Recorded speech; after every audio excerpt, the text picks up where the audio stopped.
Well, good afternoon, everybody. Sorry, apologies for that short delay. I would like to welcome everybody to this forum on creating a sustainable aviation fuels industry for Queensland. This forum is a joint initiative of the Australian Academy of Technological Sciences and Engineering and Queensland University of Technology, and also supported by Biofutures Queensland. To those of you in the room today, thanks for coming along, and welcome also to the many people online. For those who don't know me, my name is Ian O'Hara. I'm the Deputy Dean of the Faculty of Engineering here at QUT, and also the Queensland Biofutures Industry Envoy with the Queensland Government. And if you don't know what an envoy is, come and see me later and I'll be happy to tell you. We're just going to start by acknowledging the country we're on, the Turrbal and Yagara peoples of this country. Can we roll the video, please?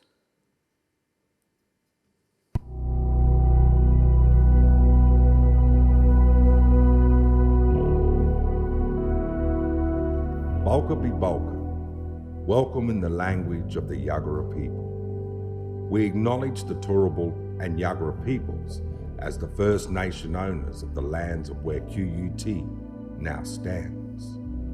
For thousands of years, the Turrbal and Yagara people have gathered along the banks of Maiwa, the Brisbane River, to share their knowledge and stories. We pay our respects to their elders, laws, customs, and creation spirits. We recognize that these lands where QUT now stands have always been places of teaching, researching, and learning. We acknowledge the important role Aboriginal and Torres Strait Islander people play within our QUT community. From Moreton Bay, inland as far as the Great Dividing Range near Warwick and Toowoomba, as far north as the Caboolture River, including the lands around Brisbane City, Meanjin. Yura yura yinala, balka bi balka, nganguru nguru maramakoro manya birali, manya bayam. Welcome to the traditional country of the Turrbal and Yagara people.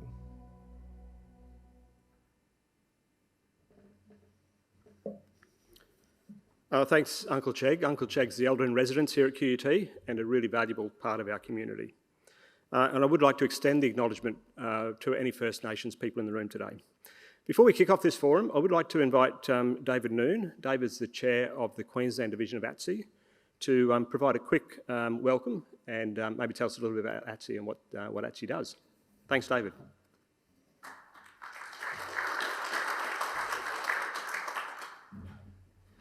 Good evening, everyone. We've got a number of people here today. We've also got some people on Zoom, so welcome to this event.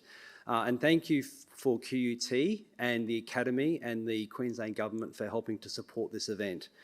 As Ian said, I'm the chair of the Queensland Division of the Academy of Technology and Engineering. There are a number of ATSI fellows and also Secretariat staff members here today. I'd like to acknowledge Geeta, who's come up from Canberra as part of the Secretariat. So she's come here especially to see this and to report back on how well this event has ticked the boxes around sustainability and engineering and science. We also have CM, who is our event coordinator here, who has been involved with Ian and the team to bring this seminar together. Jörg Keller is also a fellow of the Academy, and Anna, great to have you here and for also providing the facility here at QUT. So what the Academy does is we are engineers and scientists that are focused on helping to solve the biggest problems that beset the Australian population, around how science and technology can help solve those biggest problems. We have three main focus areas. One is how we can adapt and mitigate climate change. The second is how we can transfer research into commercialisation. And the third is around how we can also improve advanced manufacturing with a special focus around biomedical and health industries in Australia. So the Queensland Division works very closely with our Queensland Government partners. We have very strong links with the Office of the Chief Scientist, the Office of the Chief Entrepreneur, and other department members I'm pleased that there are several department representatives here today, so thank you for attending. We also work closely with the universities here in Queensland, especially QUT, University of Queensland, Griffith University, James Cook University, and Southern Cross University, and I said James Cook University. I think I got most universities right. And then we also work closely with industry. So I am from industry. I'm part of the Orica group, one of the founders of GroundProbe, which is a company that was acquired by Orica. And Orica is around about sustainably mobilising the Earth's resources. So we really are passionate about sustainability, but how we can allow the world to grow with sustainably mobilised resources, which the world will need to be able to continue its growth. And we also work closely with research organisations such as CSIRO. So we're really pleased today, Ian, to be part of this seminar around renewable or sustainable aviation fuels. We have a couple of other events through this year. If you're interested in attending those, you can please come and see me at the end, and I can give you the website of what events the Academy will be putting on. The one event that's coming up in May is a forum on research commercialisation, challenges and solutions. We have the Queensland Chief Scientist on the panel. We've got representatives from both UQ, QUT and Griffith University, senior members of those universities that will be discussing how to translate those research commercialisation into reality and what are the challenges around that. We have another one on hydrogen, a seminar on hydrogen energy in Queensland. That is in September. That's hosted by the UQ Dow Centre, and we have a number of, again, prestigious speakers in that seminar to talk about R&D, the R&D roadmap on the production and storage of hydrogen and the development of infrastructure for hydrogen energy and applications and users of clean energy.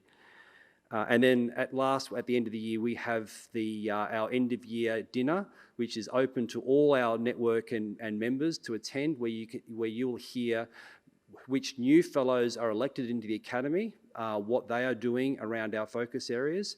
And we also have usually a guest speaker. And this year we have the newly elected president of the Academy, Professor Catherine Wothrop. She'll be attending as our guest of honour. So thank you, Ian, for the event. I'll hand it back over to you. Enjoy.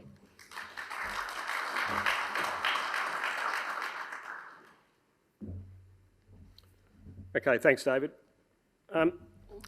So if you've got a passing interest in sustainability or aviation, you might have picked up that there's been some interest in sustainable aviation fuels, or as we people in the industry like to call it, SAF. So if you hear us talk about SAF, I don't want anyone coming up to me afterwards and saying, what does SAF stand for again? So if I say SAF, it's sustainable aviation fuels. But you might have heard about BP expanding their Kwinana refinery in Western Australia to produce 50,000 barrels per day of SAF by 2026. You might have heard about Oceania's plans to build a 350 million litre SAF plant and renewable diesel plant in Gladstone. You might have heard about Qantas and Airbus planning to invest up to $200 million to accelerate the establishment of a SAF industry in Australia. You might have heard about the Australian government establishing a Jet Zero Council to support the aviation industry to achieve net zero emissions through SAF and emerging technologies. It goes on. You might have heard about the Mary Burnett Group partnering with Idemitsu and J-Oils from Japan to develop sustainable SAF opportunities. And just last week, the announcement by Ampol and ENEOS to undertake a feasibility study on a 500 million litre SAF and renewable diesel plant in Brisbane at their Lytton refinery site. And most of those are just in the last few months. Or maybe you flew on one of the nearly 1,000 flights that left Brisbane Airport back in 2018, fuelled by SAF during the Virgin Australia trial, with partners including the Queensland Government, Brisbane Airport Corporation, Caltex and DB Schenker.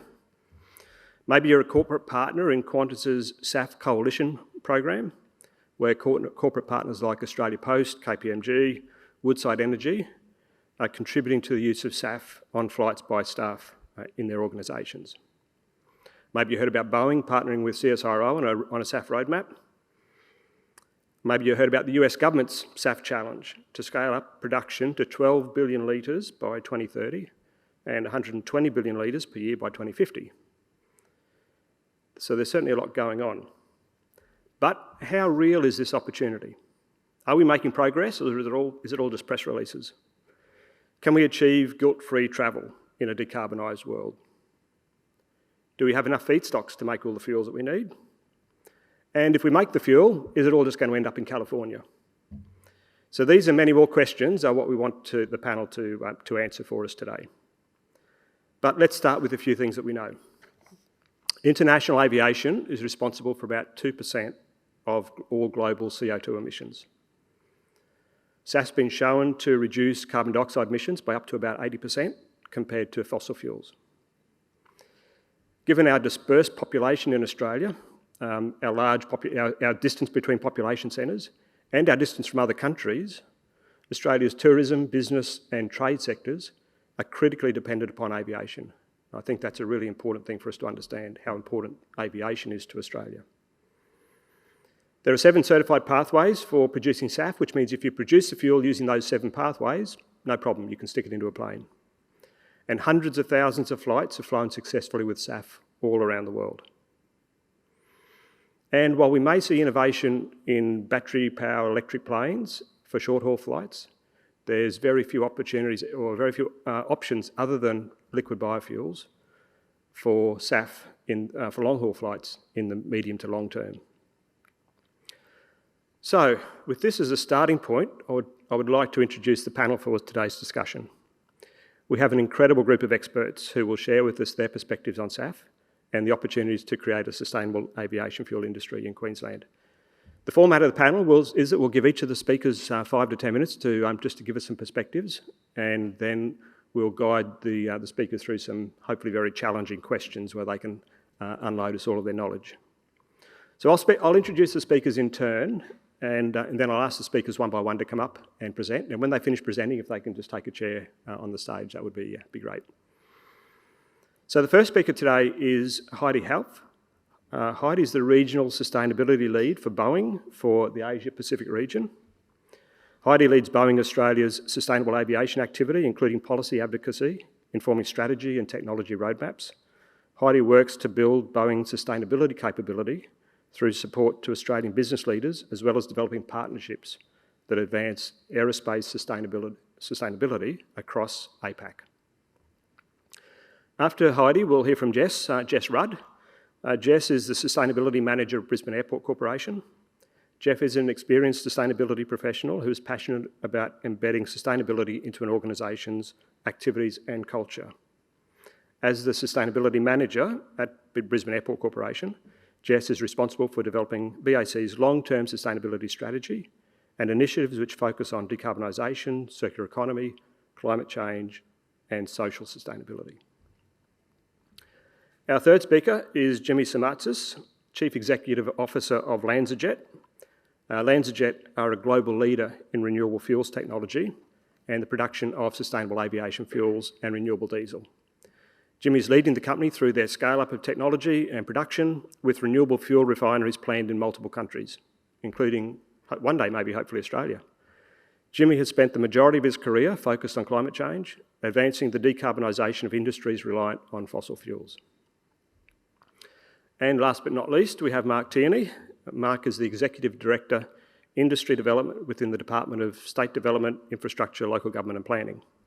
Mark leads the Queensland Government's efforts in developing emerging industries, including hydrogen, biofutures and resource recovery. And he also leads the government's flagship industry partnership program. Mark and his teams have attracted Fortescue Future Industries, first hydrogen project at Gladstone, secured the Sanofi Translational Science Hub in southeast Queensland, supported VECO's battery manufacturing facility in Townsville, and facilitated more than 50 recycling projects across the state.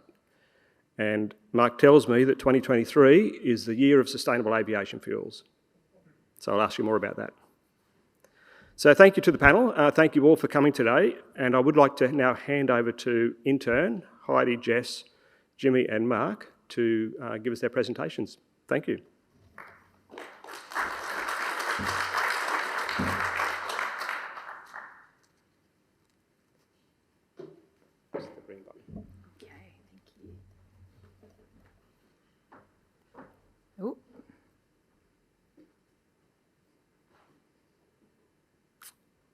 There we go. Hello, everybody. Good evening. It's great to be here. Thank you very much, Ian. I'd like to say I'm a little bit uncomfortable with being called an expert. I think I'm more aptly described as a sponge, learning from yourself, people like Dave Evans from DSTG, Dave Harris from CSIRO, certainly have a lot of expertise in the room. So I may be calling on you at times if I'm able to answer some of the questions. I wanted to start off by just giving a bit of an overview. I thought it'd be useful from an OEM's perspective to talk about where SAF fits in decarbonisation of aerospace. You've heard a little bit about that already from Ian, so I'll just go through how Boeing is approaching decarbonisation and where SAF fits.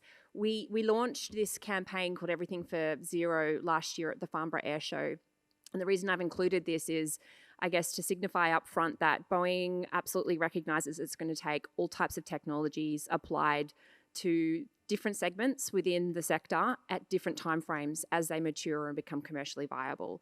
It's really going to take everything for zero. And it's also going to take all of us to work together. Collaboration is absolutely necessary. And so that's the byline that we have there. So Boeing's strategy for decarbonisation has 4 pathways. And I'll run through this quickly and tell you where SAF sits and then explain a little bit more about what we see our role at in advancing sustainable aviation fuel. Firstly, fleet renewal. I'll start by saying, and this is Heidi's way of describing rather than Boeing's official talking points, the first 2, fleet renewal and operational efficiency, are kind of everything that we can do with the current fleet to be less bad.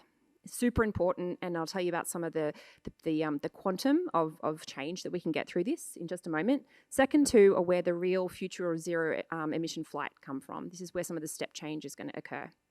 So fleet renewal does what it says. Every time we bring a new airplane into service, it's embedded with a whole bunch of technologies, and that makes the plane more efficient. And depending on what you're replacing, it can be 15 to 25% emissions reduction. So you can imagine right now that's one of the biggest ways for reducing emissions. And we saw through COVID some early retirement of fleet to bring in new fleet by some airlines because of those efficiency gains. Operational efficiency is, I like to say, everything that we can do in support of the aircraft being flown as efficiently as possible. Everything from how we maintain the platform, understanding aerodynamic degradation, but also how we fly the plane, airspace and air traffic control, taxiing, single engine taxiing, some of these methodologies being brought in to reduce small amounts of emissions reductions, but cumulatively this can bring us 10 to 12% emissions reductions. Renewable energy is our other pathway. This is where sustainable aviation fuel sits in our strategy, but it's also where green electrons and green hydrogen sit, and we recognise that we need an abundance of all of these. In fact, green hydrogen is necessary for some of the SAF pathways. And I'll tell you a little bit more about what our role is in that space in just a moment. Advanced technology in that final pathway is the way that we capture some of the work that we're doing in future propulsion mechanisms, including hydrogen propulsion and fuel cell, as well as electric flight and hybrid. But it's also things like SkyGrid, so using AI to help us better control and manage the airspace, particularly as we start looking at urban air mobility and the introduction of different types of vehicles into the airspace. So SAF, what's an OEM doing talking about SAF? Well, apart from our customers wanting us to come on the journey and help them get access to sustainable aviation fuel, as the OEM, our primary purpose is to make sure that our planes are able to fly on 100% SAF when we actually have that quantum of SAF in the world being produced. So at Boeing, we've committed to 100% SAF by 2030 for all our commercial fleet, those new into service and those existing, and we're working towards that. But we also have been working for quite some time on the ASTM Council for approval of new pathways. We have an increasing annual purchase of sustainable aviation fuel for our own operations in a lot of the tests that we do in the US.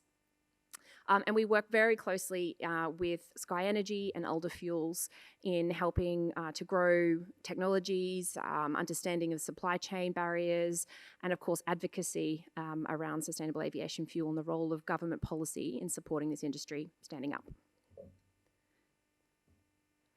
If I have one chart that I could use to talk about SAF with a mixed audience, it's this one. This comes from an ATAG report called Waypoint 2050. It's a really valuable report to have a look if you're interested in finding out a bit more. Across the top, you'll see time frame, and down the side, you'll see what we call segmentation, based basically on distance of flight.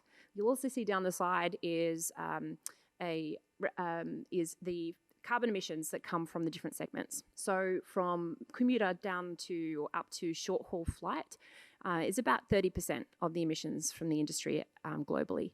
And when you move from medium and long haul flights, that captures over 70% of the emissions from our industry. Populating the matrix, you can see the industry's forecast of when we think certain technologies will be mature enough to enter into each of the segments. You can see that SAF is already ready and available across all segments. And by the end of this decade, we're likely to see in the commuter space things like air taxis, electric flight, and perhaps even some hydrogen.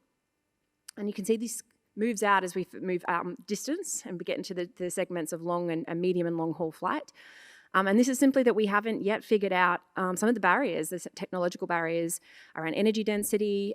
We need some Nobel Prize winning moments on batteries to help us get anything beyond kind of regional flight. And the most promising activity in that space is hybrid technology, which is great, but you've got two systems on the plane and that has weight issues. Hydrogen's biggest challenge is really around the architecture of the aircraft and some of the technologies about storage of liquid hydrogen on the plane. But really, it's the ecosystem. It's setting up hydrogen to be at every airport around the world to be accessible to planes once we can fly them on them. And of course, producing green hydrogen. So what I guess what you take away from this is that for some time now, for medium and long haul flights, the biggest contributor from the aviation industry to carbon emissions, sustainable aviation fuel is really our only option for reducing our emissions, and that we need to keep working on these other technologies so that they can progress even sooner than has been predicted into some of these longer haul segments. I just wanted to finish out on a way that we like to talk about assessing the environmental or climate impact of energy carriers. As we start thinking about energy carriers like electric and hydrogen alongside sustainable aviation fuel, whether that be from biogenic feedstock or from synthetic and electric fuels, we want to make sure we're thinking across the full life cycle, including the emissions that come from extraction, logistics and distribution. The direct emissions are obviously really important, and we need to think about the full spectrum of emissions, not just those in the carbon dioxide equivalent space, particularly as we start bringing carriers like hydrogen into play. I think that's probably it for me for now. Hopefully that's given you a bit of a scene setting for the other speakers to come on and fill in some details. Thanks.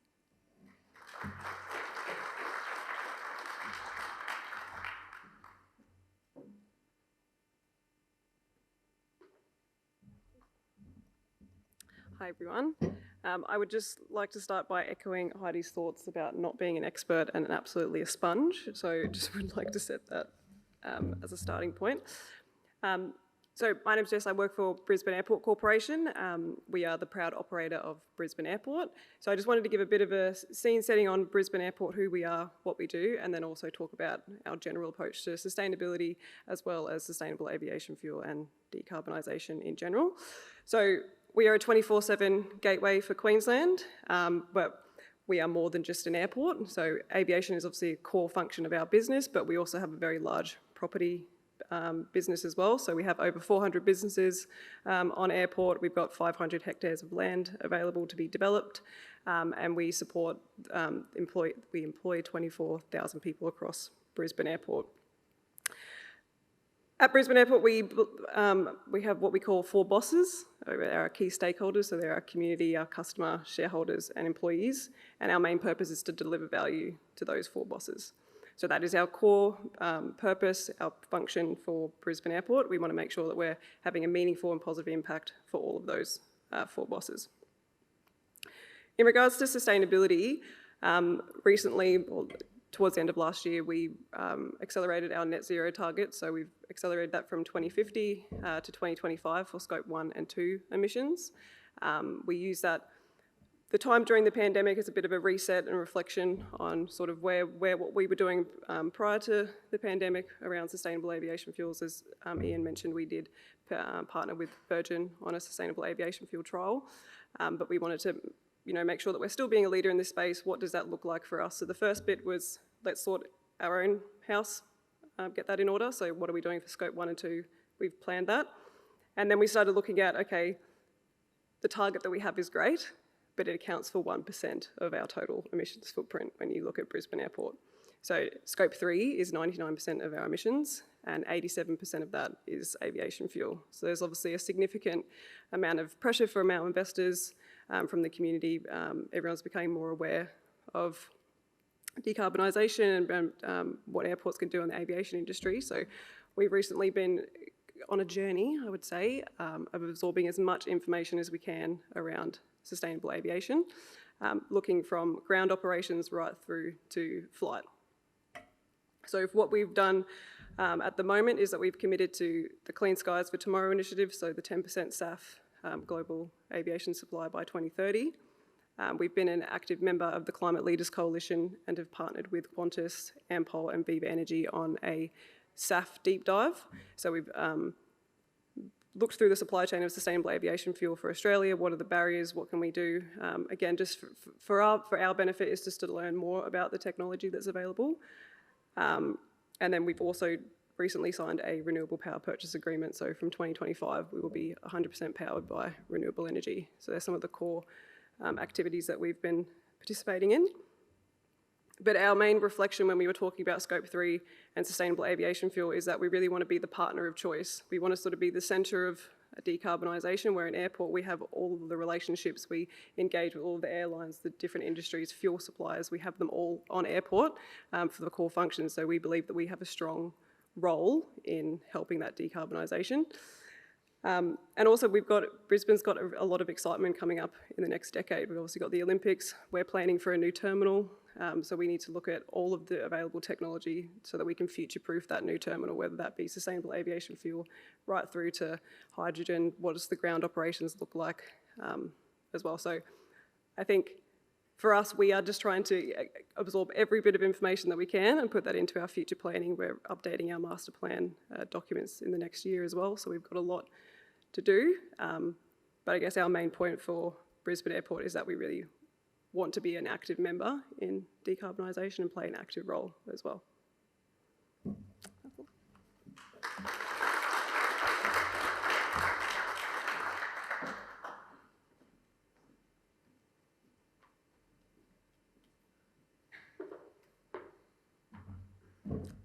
Well, hello, everyone.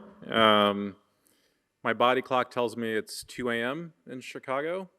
Hopefully I can power through this. So I'm Jimmy Samartzis. I'm the CEO of LanzaJet. I'm going to tell you a little bit of our story, but my history goes back to 2008 and trying to build the SAF industry. So I have experience with, we mentioned 7 pathways that have been approved by ASTM. 3 of those pathways are pathways that I've had direct exposure to and experience with. I'm going to talk to you today about alcohol-to-jet in particular. I think it's important to understand the context of what we're trying to solve for. So if you think about the global landscape and what is consumed by commercial aviation across the globe, you're talking about a pretty substantial amount of fossil-based jet fuel. 100 billion gallons, or translates into 456 billion liters, is a lot of fossil jet fuel that's consumed by commercial aviation today. That does not include the military, does not include business aviation. If you think about what's been produced and used globally as SAF, you're at about 100 million gallons in last year. So we have a pretty big delta, if you will, in terms of satisfying the demand in the industry. And as Boeing mentioned, SAF is a big part of the solution in decarbonizing aviation. So we have a long ways to go.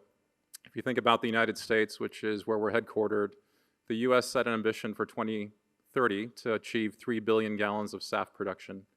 Last year in the United States, we produced maybe about 4 million gallons and consumed a total of 16 million gallons. A lot of that came in from Europe. So we have 7 years in the United States to get to an ambition of 3 billion gallons of SAF production. Some may see that as a major challenge. We see that as a great opportunity, and we are well on our way as LanzaJet in terms of contributing our technology to get there. When the White House made the announcement in the United States for the 3 billion gallon ambition, we were alongside them and committed to 1 billion gallons of that would come from our technology. So when you think about the global landscape, there's a lot to do. But we're well on our way, and for the first time in my 15-year history of developing the SAF industry, it actually feels like the pieces of the puzzle are all coming together. So let's talk about that a little bit, right? Technology anchors building the industry. You have to have technology that actually works, that is scalable, that is commercially viable. And we have a technology pathway called HEFA, hydroprocessed esters and fatty acids, that has been deployed commercially, and you have more of those plants coming online around the globe. You have a major plant coming online in Singapore. That uses tallow, it uses oils, fats, greases, used cooking oil. The challenge is one of feedstock and feedstock availability. How much of that is available across the global landscape?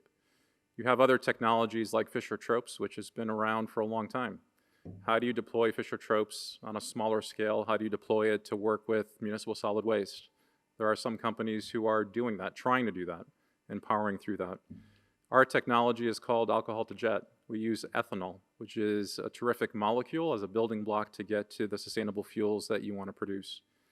So having technology that works anchors building the industry, right? You're trying to disrupt an industry that has been producing jet fuel from fossil sources for at least 70 years, 80 years or longer. So there's a big challenge there, but we're finally at a place where technology works, right? And it's being deployed. You think about policy, governments play an instrumental role in building out new industry. You have governments who are stepping forward and supporting with incentives. In the United States, it's very much a performance-based system where the cleaner the fuel that you produce, the more the reward that you get in terms of an incentive. In places like Europe and the United Kingdom, it's more of a mandate, right? You are mandated to use a certain percentage of your fuel as a SAF product. Other countries have grants to build out infrastructure. You have governments who provide loan guarantees. So it takes the government stepping forward with all of that to deploy new technology, build out new infrastructure, and also help to subsidize more expensive fuels at the onset. But governments are stepping forward. You have good policies coming into place. Australia is a country where policy is developing. There is support by government. There's a lot to still do to figure out how does government best support the deployment of technology and the production of SAF. You have airlines who are committed to using SAF. Airlines actually have to use SAF, right? They have not only a global ambition, but the United Nations and the International Civil Aviation Organization, which, if you will, manages aviation globally, has a program that forces airlines to have to use SAF or reduce their carbon footprint. So airlines are proactively and voluntarily moving down the path of wanting to have SAF as a product, but they also have to use it in order to decarbonize their own airline and the industry. Funding is important, right? Building a new industry with new technology is a little risky. How do you get the right funding in place to help build a new industry that has some inherent risk associated with it? And then finally, you have consumers who, depending on what part of the world you're in, you have individuals who actually care enough that they're going to pick the more, the flight that has the highest carbon reduction. In other environments, they don't care one bit about that, right? They just want to fly on the cheapest ticket to get them from point A to point B. That is beginning to change. I used to work for United Airlines, and back in 2011, I had the great idea of introducing a carbon offset into the booking path. Right? The uptake from customers was something like 0.05 of 1% of customers actually chose to offset their flight. The marketing team at that point said, you know what, Jimmy, no one cares, right? So we're going to take that out of the booking path. Things have changed since then, and we're in a place today where consumers actually do care.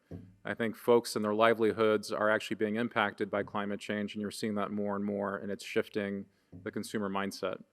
A company like United today, actually, if you're trying to book a flight with United, it tells you what the carbon impact is of your flight, and it highlights the one that has the lowest carbon impact. So it takes all of this coming into place in order for this industry to develop. And finally, I would say in the year 2023, a lot of these pieces are falling into place. Just quickly, in terms of our technology, which is alcohol-to-jet, we use ethanol as a starting point, and it creates a great platform. Because if you look at just North and South America, you have about 30 billion gallons of ethanol that is being produced today. Much of that is used in road transport. It's used to be blended into gasoline. A lot of road transport is electrifying. So a lot of ethanol producers are thinking about what market are they going to serve next? What is all that ethanol production, all that infrastructure going to get deployed to serve moving forward? So you have an existing significant supply of feedstock that you can access today. At the same time, there are technologies that are enabling us to produce second-generation ethanol from waste streams. That is developing, right? That's not easy to do either. We come from a company called LanzaTech, which was founded actually in New Zealand, that captures waste carbon and converts that into ethanol. That technology works at commercial scale. It's been deployed commercially in China, where we're taking waste carbon emissions from a steel mill and converting that from a waste stream that gets flared into an ethanol molecule. So significant opportunity across the global landscape, not only in today's feedstock, but in the future feedstock that we expect will be available. And our process is pretty straightforward. We only produce two products. We produce SAF and renewable diesel. 90% of the product that we produce can be SAF, 10% renewable diesel, or we can actually flip that to 75% renewable diesel and 25% SAF or anything in between. So it's very efficient because ethanol is a clean molecule. It's a great building block that can get us directly to the products that we want to produce. We talked a little bit about this, right? There's lots of waste across the world. So industrial processes can produce carbon monoxide, carbon dioxide. We can capture that, convert that to ethanol. We can take woody waste, agricultural residues, convert that to ethanol. We can take MSW and convert that to ethanol. This works today, right? This is not a pipe dream in terms of taking waste product and converting it to ethanol to get to SAF. We're actually able to do this today. This is our facility in Georgia. Our first commercial scale facility is being constructed in Georgia. This is from December. We brought together 200 folks who've been on the journey with us. Boeing was actually one of the companies that participated with us. For us, it's been important because it takes all of us working together. As you saw, those puzzle pieces all falling into place. It takes a lot of folks working together to build a new industry and certainly to get a new technology off the ground. So this was as much a celebratory event of us actually constructing the facility as it was in celebrating the power of partnership and collaboration. This is the facility from a couple weeks ago. So, we have made substantial progress. The entire process technology is actually constructed and it's in place. We did this in a modular construction format, which enabled us to do it off-site. Very efficient, very effective way to do it, especially during COVID. And now we're building all the infrastructure around it. This facility will be operational this year in the third quarter. So we are well on our way in terms of producing, actually doubling the amount of SAF that was produced in the United States last year, starting at the end of this year. And once we get that facility up and running, it enables us to accelerate work we're doing across the entire globe. So here you have a series of flags. We do work in all of these countries. And it all varies. Different policy, different technologies, different feedstocks apply to the different countries up on this page. I'll give you a few examples. About a month and a half ago, we signed a joint venture agreement with the Indian Oil Corporation. It's India's largest oil and gas company, to build, through a joint venture, a SAF facility. It'll be their first SAF facility using ethanol as the feedstock. And by the way, I should say, I don't know if I'm pressing the right button here. But that facility has actually a LanzaTech ethanol production facility attached to it. So they're taking the waste carbon emissions from the refinery, capturing those and converting those into ethanol. India calls that a third generation ethanol. And we're going to use that as part of the feedstock to help us produce SAF. In Japan, we're working with Mitsui, who's one of our founding shareholders in our company, and Cosmo Oil. Japan's a great example of a country that doesn't have incentives for SAF production today. They do have substantial grants that they're making available to deploy and build infrastructure to develop SAF refineries within Japan.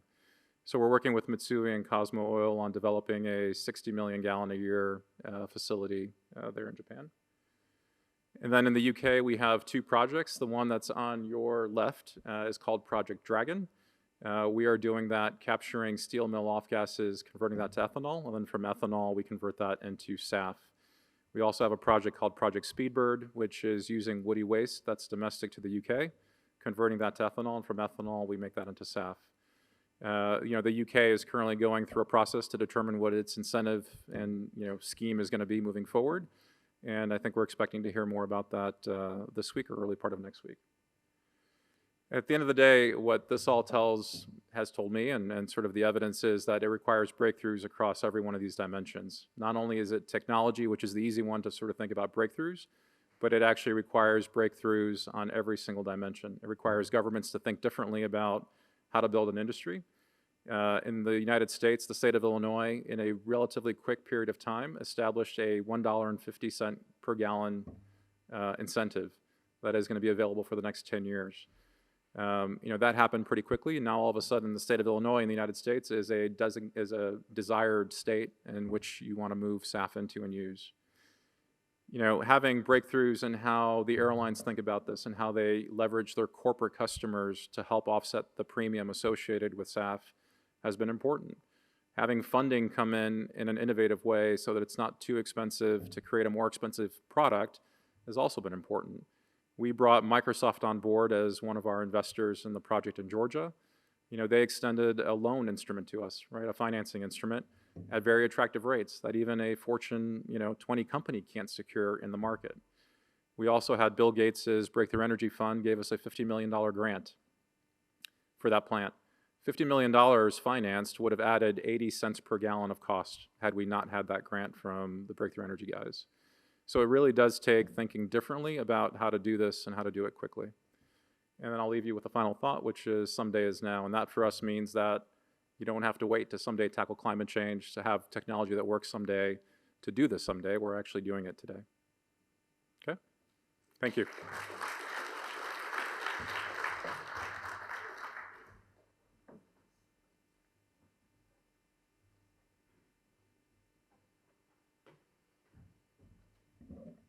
Hi everybody, thanks for having us today.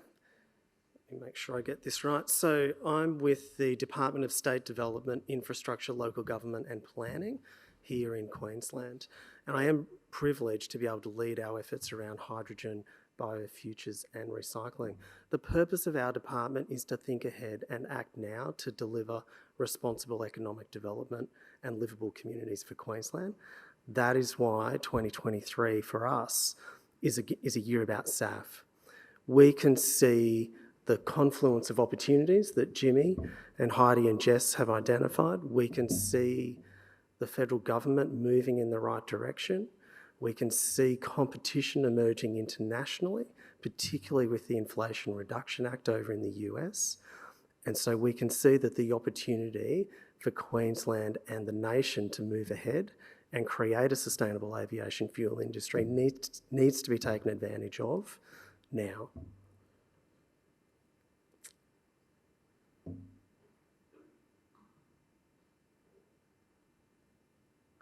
Right, so what I would just like to show you is some work that the Queensland Government has been doing. This is a simplified version of a value chain for sustainable aviation fuel. This is in a Queensland context, so it's not an international view. If I start on your left, we've got feedstock and the feedstock processing that needs to occur before we get to the refinery.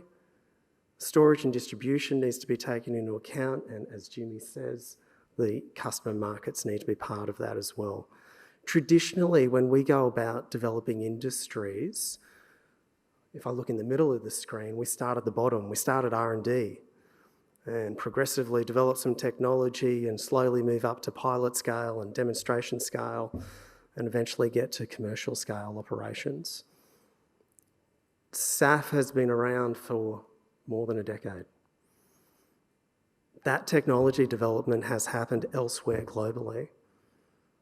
What we need to do here in Queensland is work with people like Jimmy and other technology providers to help stand up a sustainable aviation fuel industry quickly. What we also need to do, the thing about this diagram, what it says to us is there are lots of actors, but they're not yet connected to create a sustainable and viable supply chain, because we need all parts of that supply chain working together if we're going to stand up an industry.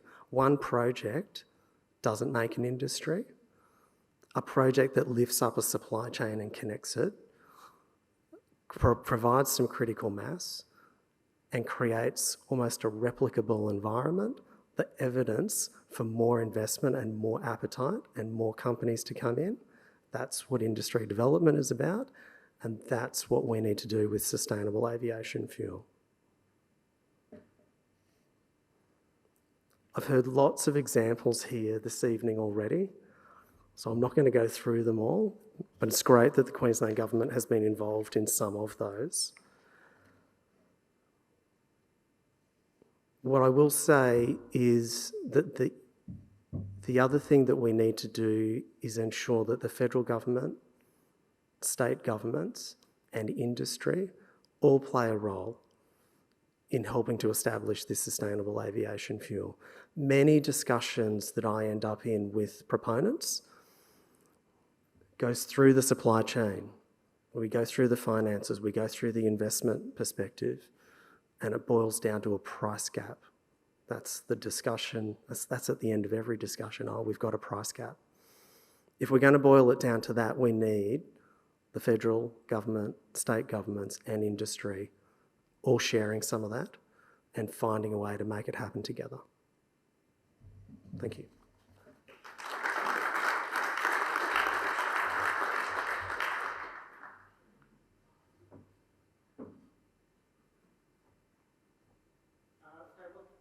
Hello, testing. Well, am I on? Okay. So thank you very much to each of the speakers. That was really insightful and very interesting discussion. There will be an opportunity for people to ask questions, so please get your questions ready now. But I'm going to start just by asking each of the panellists, and I guess my reflection is a lot of us in the room have been on this journey for a long time. We've been working in biofuels, been working in SAF for quite some time. And it's been a long, hard road.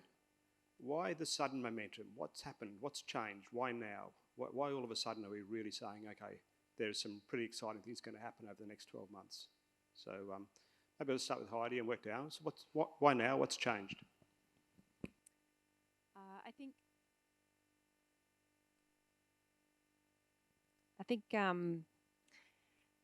I think one of the things that's changed, and is a point that I'd like to make when particularly talking to policymakers around sustainable aviation fuel, is that we need to think about SAF as part of the wider energy transition.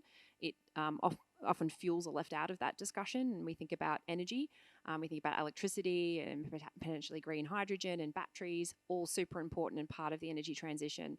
But for hard to abate sectors, fuels are really important, and we have a huge opportunity with biofuels here in Australia.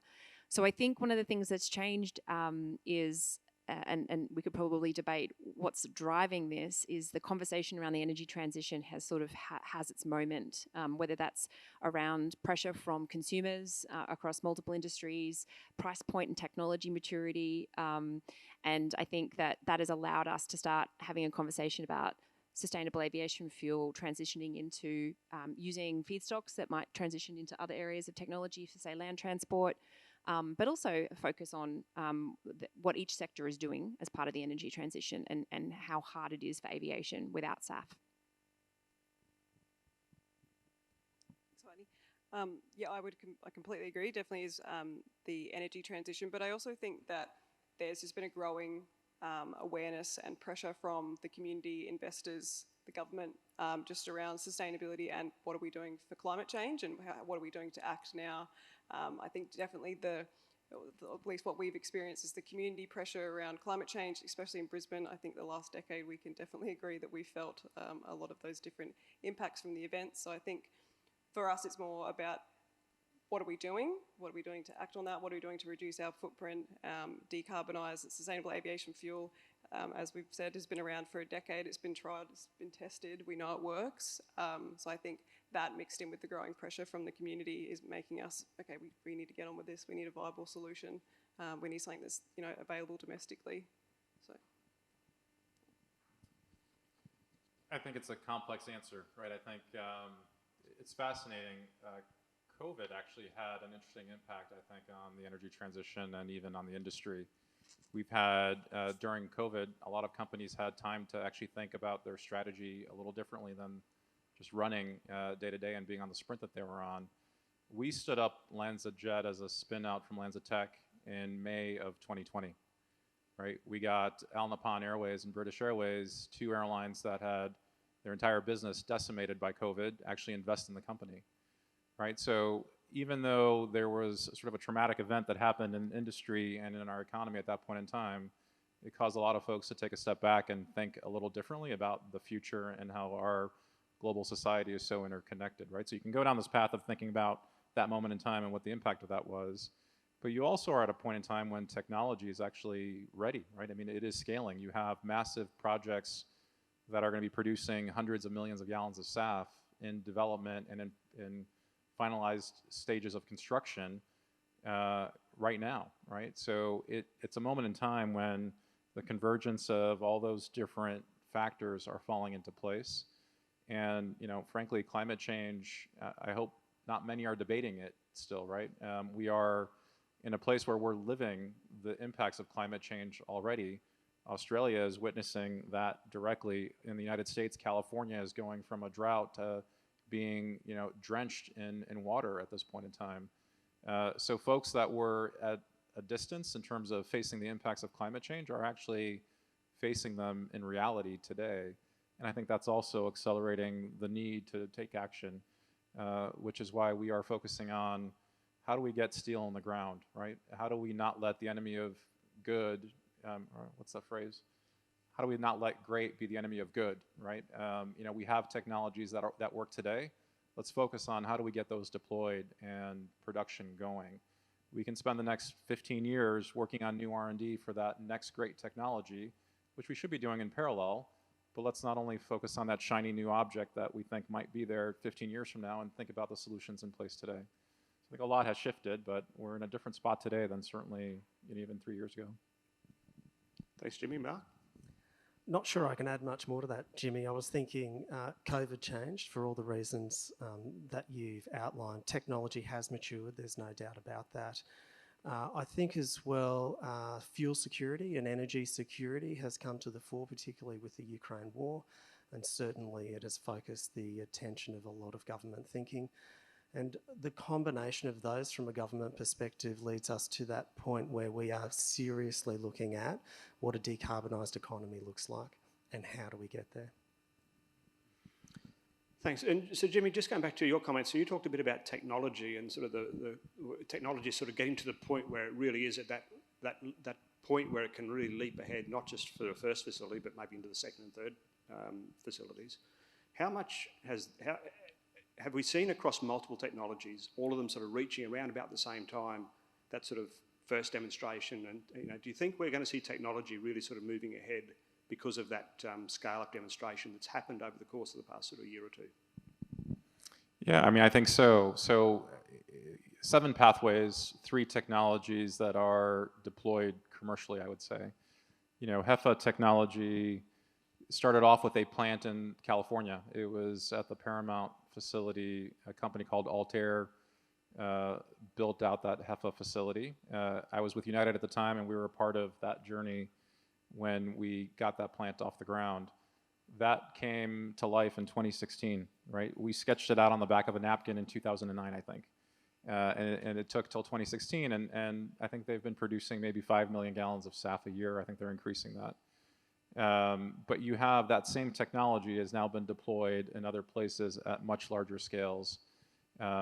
Fischer-Tropsch is a technology that's been around for a long time. It's well known in terms of how the process works, if you will. But deploying it at a smaller scale and deploying it for things like municipal solid waste has been the newness of it. And we now have a facility in the United States with Fulcrum, is the company that takes municipal solid waste and converts it into a waxy crude that then can get co-processed at a refinery into SAF. So you're going to see more of that now getting deployed, now that that's been proven, right, if you will. Alcohol to jet, our process is relatively straightforward, but it's taken us 12 years of R&D work, right? Bench scale, lab scale, pilot scale, demo scale, and finally commercial. That's the first commercial plant in the world, period, right? That's an ethanol to SAF plant. So once you see that go, you'll see larger scale facilities coming online. So it does take, 10, 12, 15 years of technology development work to get to a place where you get comfortable with the technology and it's viable, and then you see it take off. And do you need to wait to see results from this first plant before you start building a second, or do you sort of have enough confidence now that you can start to move ahead anyway? Yeah, it's the latter for us. We're already engineering plants that are 3 times the scale of that, all the way up to 30 times the scale of that, right? So the data's there, the proof is there. We got approval of this technology as a pathway in 2018. If you talk to the folks at ASTM, it was the fastest approval that has ever been done at ASTM because the data is that convincing in terms of the process getting to that safe quality product. So folks aren't waiting to see the outcome of that plant before they want to engineer the next plant. We will have the opportunity to see how this plant performs and incorporate those learnings into those new engineering designs. Heidi, how do you see the technology readiness of the sector? Is there a clear technology winner? Or do you see that ultimately there'll be lots of technologies that will be available in the market? Well, Boeing takes the approach of being technology agnostic, and I think it's a pretty strong position to say that one of the strengths of sustainable aviation fuel is its diversity, particularly of feedstocks, but also the technologies. If you think about what sustainable aviation fuel is, it's a lower emission over the life cycle fuel, which means that if you can have a feedstock that's close to a refining facility and then close to where it's going to be used, you're reducing some of the embedded carbon that comes from what currently is the system of big oil and gas with shipping commodities around the world. So it's quite a different system. That means that different parts of the world will have different feedstocks that are viable, which will need different pathways. So I think from that kind of very simplistic logic, I think the diversity of technology makes sense. It also brings a bunch of resilience to the energy system and probably cuts a lot of costs and of course cuts carbon. But I mean, that's different to the way the oil industry really set up, where really, I mean, oil refineries, I mean, if there are oil people in the room, I'm sure they'll say they're all different, but it's a fairly common feedstock, it's a fairly common technology used broadly. Is it a strength of the industry that there are that much diversity in the technologies and the products and the feedstocks? I think starting up this industry, and we've heard it already from speakers today, is that there are new supply chain or barriers to supply chains that are needed to get SAF up and running. So I think the strength of oil and gas is that we have existing commodity markets and supply chains. And big oil and gas have a role to play in this transition, and we're seeing them in Australia. You heard from Ian up front about some of the announcements from the big players here in Australia with BP and Ampol. So I think in the transition there is some barriers to overcome, but I think it's still strong to say that the diversity, localization, and I guess flexibility of a SAF ecosystem, once we have it established, is a real strength of sustainable aviation fuel. Thanks. Jess, so sustainable aviation fuel is one thing that you'll be looking at, obviously, from an airport perspective. You've got a lot of other ground operations and a lot of other sustainability measures going on. What are the new technologies you see emerging in some of these areas? And I guess also from a SAF perspective, how do you bring all the stakeholders in the airport landscape together to make sure that everybody's comfortable with the new directions? So for us, for aviation, in terms of the ground operations, we're definitely seeing a lot of transition there. The partners that we have on airport, from our ground handlers right through to the airlines, are really proactive with their transition, and we've been proactively engaging. It's definitely not something that we've had to push in terms of electrification. So we're seeing a really quick transition for the ground handlers to want to electrify their ground servicing equipment. So that's happening. They are looking at more of the hydrogen-based for the larger ground servicing equipment, so larger tugs. In discussions around partnerships around zero emissions taxiing, so how can we ensure that sustainable aviation fuel is going to play a massive role in that reduction, but anything airside or anything groundside is going to, all the small things add up, basically, is sort of our approach when we're discussing with the airlines and ground handlers. So we're looking into, with the new terminal, how does automation play a part in that? Where we put that terminal, how does that impact the airlines' taxiing times and those sorts of things? We're trying to incorporate that. With the new runway that's been opened and some of the post-implementation review around the airspace, there's been that was coming purely from a noise perspective from the community, but now we're also emissions are coming into that as well, because if you are making gains for noise, but then it's a longer path that has more of an emissions burn, that sort of stuff, this needs to be a holistic conversation as well. The use of drones, EV tolls, that's all being sort of put into our perspective for the new terminals. But in terms of how we bring everybody together for that, we've got significant engagement and regular engagement with our airlines for that, and our ground handlers. We have a series of forums because we're constantly engaging with them at the moment to understand what are their levels of ambition, what are they looking at, what fuels are they looking at, what technologies do they need, if they could have, you know, the perfect terminal for them and their ambition, what does that look like? So we're having, honestly, near on like weekly engagements with them around that to keep everybody in check. And that's probably where we find a little bit difficult at times, because there is varying levels of ambition across different airlines and different stakeholders. So it's just about, for the ones that are really ambitious, keeping up with them and in terms of our knowledge and what we're doing. But then for the other ones that have, you know, different focuses at the time, it's talking about how can we get everybody on one ambition for Brisbane Airport. So that's where our focus is at the moment. And so you've started to plan for electric charging for planes and hydrogen on the airport as well? Yeah, so we've got, well, we have plans for the electrification of groundside or the airside equipment, but in terms of what we're doing for hydrogen or electric aircraft, that has been a massive conversation for our master planning in terms of our JUHI system, or the Joint User Hydrocarbon Infrastructure. We're thinking, do we need another one that's purely for hydrogen or more of a green fuels infrastructure? So, but we're also talking to obviously Ampol and Viva, BP, the guys that we have airside, around what their plans are and what they're thinking of. Mark, I guess you see a lot of technology proponents coming through your door. I guess everybody's looking for your checkbook. How do you assess whether a technology proponent is actually going to be a good fit for Queensland? We outsource that to you, Ian. I think they're all good. Look, we do independent assessments from a technical perspective, but probably what we've learned over the last 5 or 6 years that we've been working in biofutures is that it is a really long road for a new fuel to be created and then certified. Can take 10 years, can take tens of millions of dollars. And we have worked at different parts of that supply chain that I showed earlier. We've worked at the R&D end, at the pilot end, and we're also working with companies at the commercial end. The projects that are moving the fastest, this is the way I'll answer the question, are those that have got proven technology. They've got their certification pathway, and therefore they're already working actively with investors, because the investors can see that it's a lower risk project. And I guess part of that conversation then also is feedstocks and around you know, what they're proposing to do in terms of the nature of the feedstock, maybe the partners they're having there as well. How important are feedstocks to the proponents you're talking to? Absolutely critical.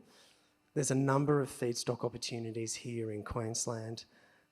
We know that there's sugarcane, we know that there's fats, oils and greases and tallow and the like. Access to the feedstock and securing access to the feedstock is an issue on every project, there's no doubt about that. And municipal solid waste is another opportunity that has come up recently. As everybody would realise, that's collected through our waste management companies that are tied to local government contracts. So how do you access that as a SAF proponent? That's a really hard question to unpack, and there's quite a journey there through that we're working through with some of the companies.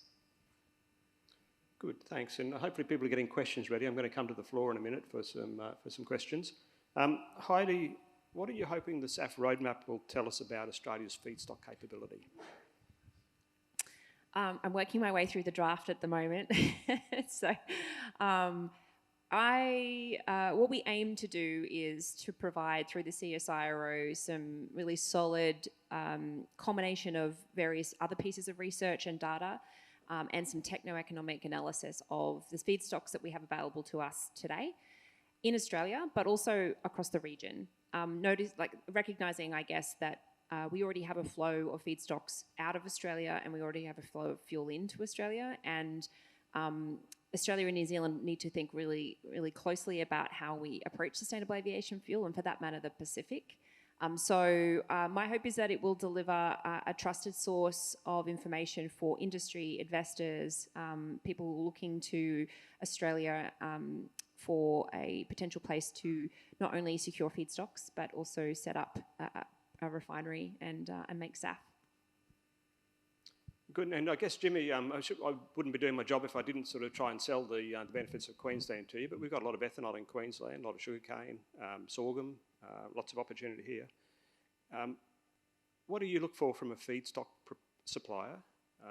And I guess as you move sort of from the first to second generation type feedstocks, how important do you see the 2G, the waste feedstocks being in terms of your overall future pipeline of projects? There's a lot to unpack in that question. Feedstock matters a great deal, right? And depending on what country you're in, feedstock actually qualifies or it doesn't qualify.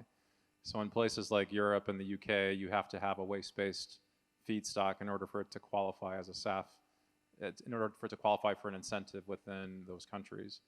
Australia and Queensland in particular is rich with ethanol. There's an opportunity, I think, to continue to develop even the agricultural industry if you think about the value chain that can support the SAF industry here. So, I think there's a great opportunity in Australia in terms of deploying alcohol-to-jet technology. But it really depends, right? And you have off-takers, airlines who are flying on the SAF. Some care about what the SAF is made from. Others don't care as much about it. So it's going to be, driven by what is the policy framework, what's the incentive, what's the airline end user ultimately want to fly on.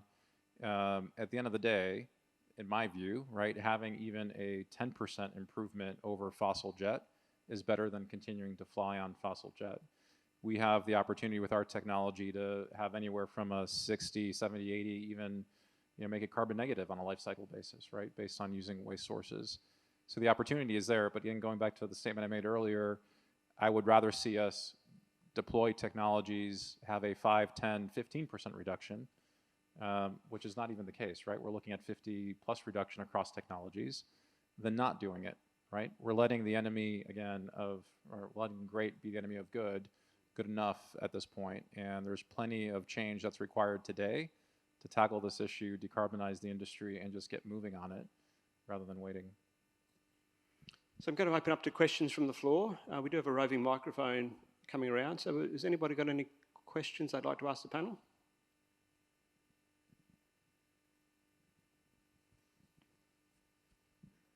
Andrea Lopez from Woolley. Jimmy, you mentioned the capacity of the facilities for LanzaJet.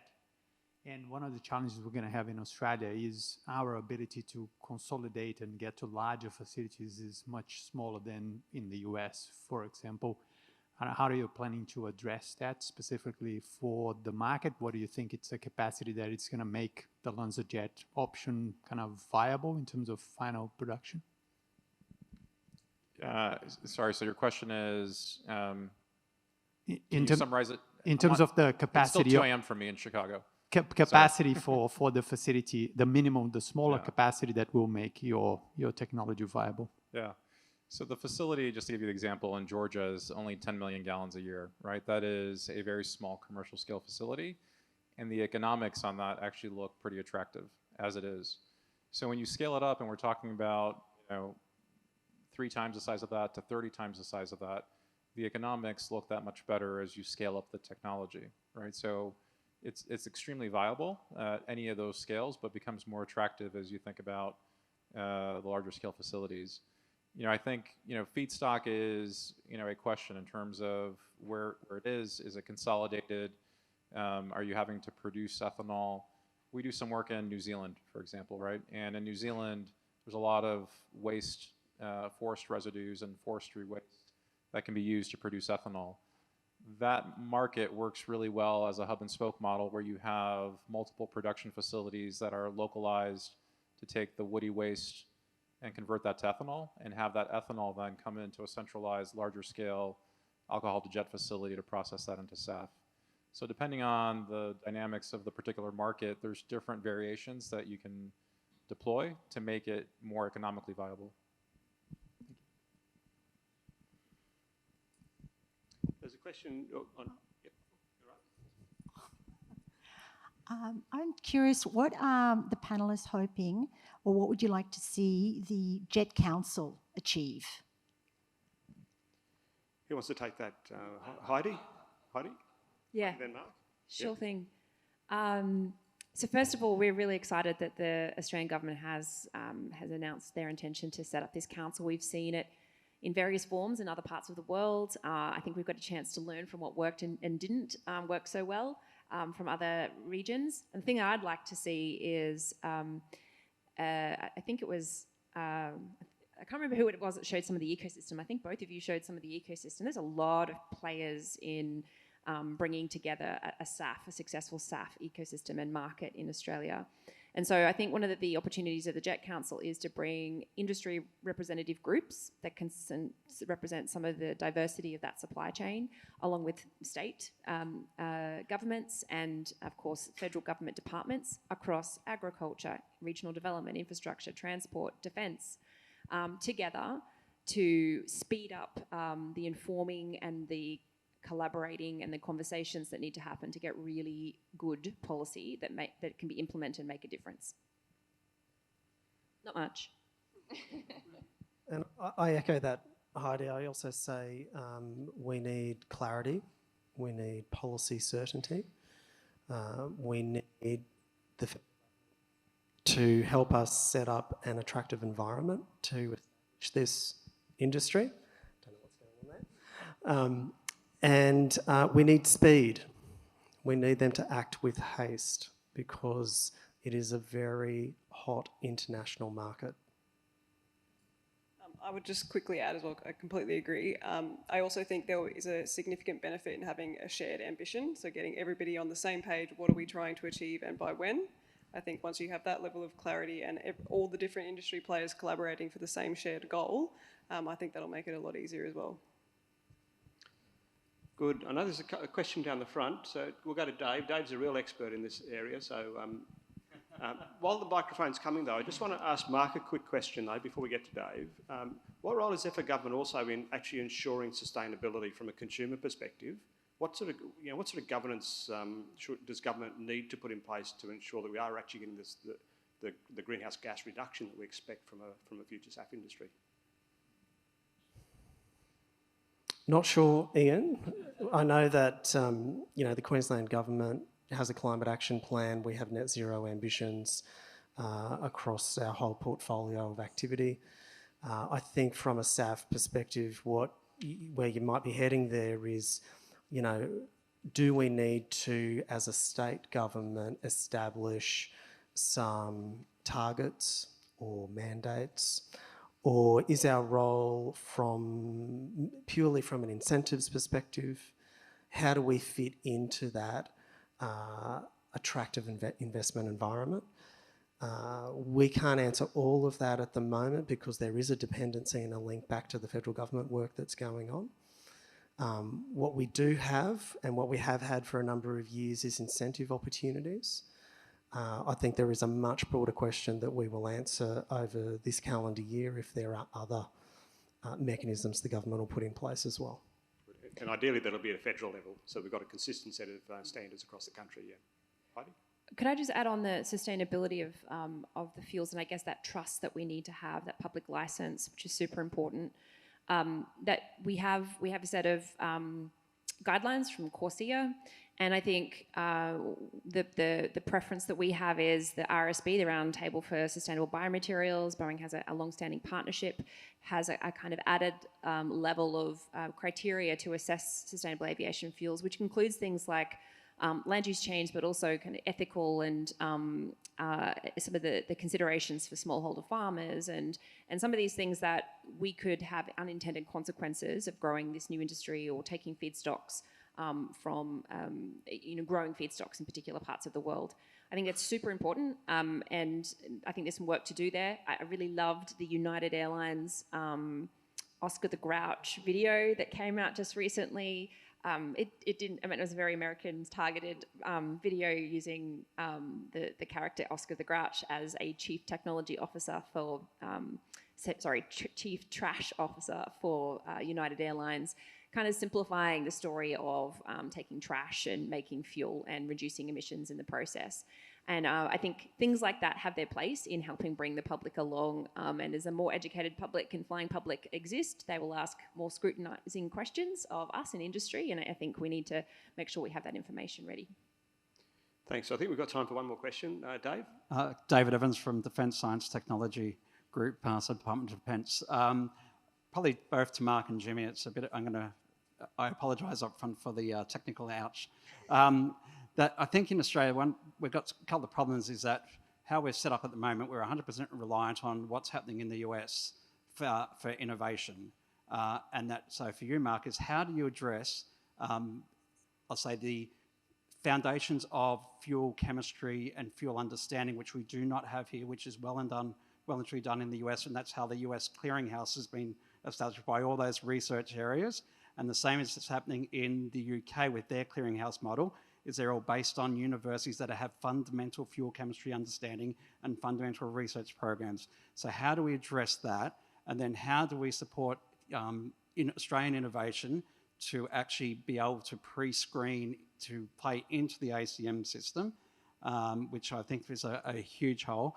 And then Jimmy, what advice can you give Mark to say, how do you, all the challenges that Jennifer had from when she was at Atlanta Tech coming in going, hey, we're going to do alcohol to jet, and all those hurdles she had to get over to get that technology going into the subcommittee J through all the clearinghouse issues, and as essentially someone who's been there and done, 3 pathways, what would you say to him if you're starting up to go right now and you're an emerging technology, what would you scream that you'd want Mark to give you?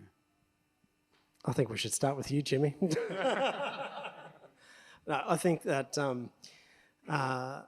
we don't have an answer from a Queensland government perspective for you. Like that's the honest, response. We're doing a skills piece at the moment so that we can try and understand what the difference is between the US and Queensland, but that's not Australia.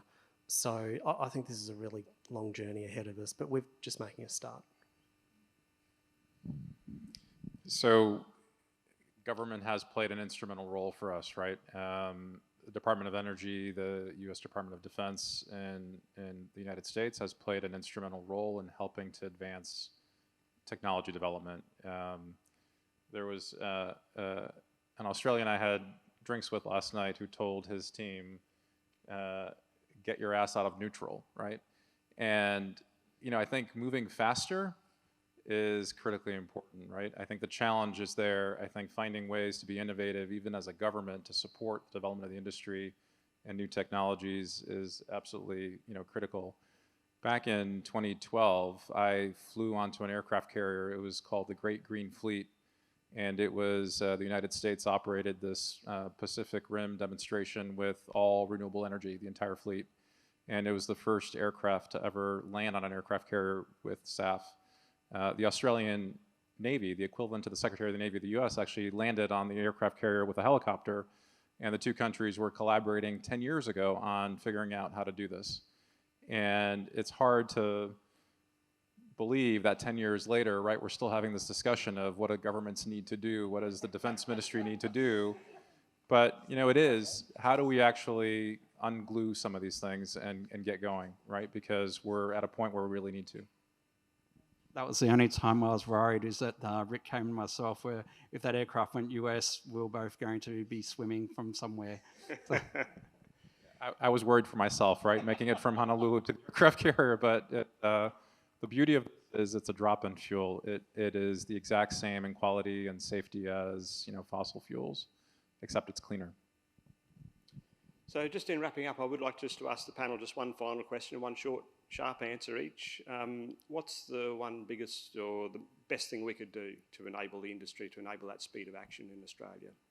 So any thoughts? One thing that we should do right now?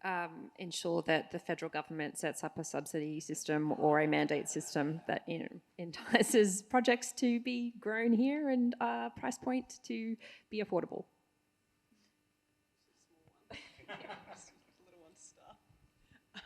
I know I sound like a broken record, but honestly, for us, it's the ambition. We just need to have a shared ambition for Australia for SAF, but also I agree with the certification and the transparency around the sources, because I think that's going to make it easier from the passenger side at the moment and getting them comfortable with that new product. Work together to stand up the supply chains that are needed for the projects, stay on message and stay at the federal government. And I would just add, participate in both sides of it. So participate in deploying capital to build the infrastructure, but also participate in providing the right incentive structure for the actual SAF product. Inevitably, SAF is going to be a little bit more expensive than fossil jet. Perhaps it should be. It's a better quality product. It has attributes that have value to them, but airlines aren't willing to pay that much of a premium, right? So how can government step in to help offset and continue the education process around this? Ladies and gentlemen, please join me in thanking the panel for the session. So that concludes the session today. You are very welcome to stay and to join us for a networking session immediately following. So please feel free to hang around and hopefully spend some time speaking to our panellists. Just in wrapping up, I would like to thank Biofutures Queensland and the state government for their support. To thank ATSI for your support and co-hosting of the session today. To Luke and team from the Canberra office for helping to coordinate the events. Thank you very much. It's been really great. Thank you very much to the people online. Hopefully you've stayed with us and hopefully you found the session really, really useful. And hopefully you can also join with us in doing what Jess said, which is to create that shared vision for a sustainable aviation fuel industry in Australia. Thank you very much, and we look forward to seeing you at whatever next event. So thank you very much.